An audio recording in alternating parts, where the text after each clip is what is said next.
We're not a big fan of kind of junky, stretching, mobilizing devices. This was sent to us by our friend Terry Cross, Armaid, armaid.com, like Arm-A-I-D. And this thing, on the first look, looks really silly. And then we started playing with it, and it's miraculous. Now take a look at this. Strap it to your leg, and again, if we can strap any torture device to yourself, that already makes us fans, right?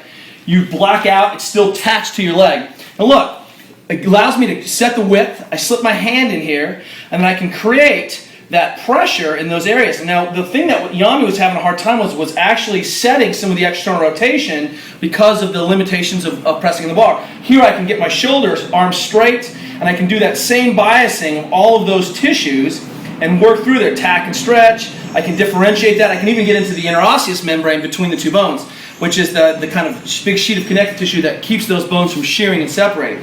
And man, that's really evil. You can flip around the other way, stick a forearm mass, you can go all the way up and hit those tiny corners when we know we need to be restoring that motion and opening up. And so hitting that external rotation into those corners, really looking at that whole fascial connection, that tensegrity model. But because Yami is an osteopath, he's always about adding distraction whenever, we go through first, hand through first, to add distraction to that tissue, especially high up. Now, there's a force that goes through that, and that feels very different. Sorry, trash can.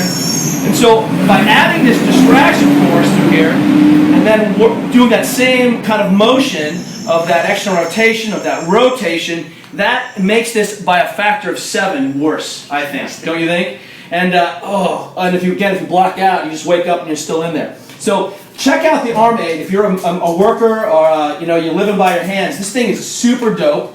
And the difference in just a few minutes. Can you see a difference in my range of motion? Yes, I think so.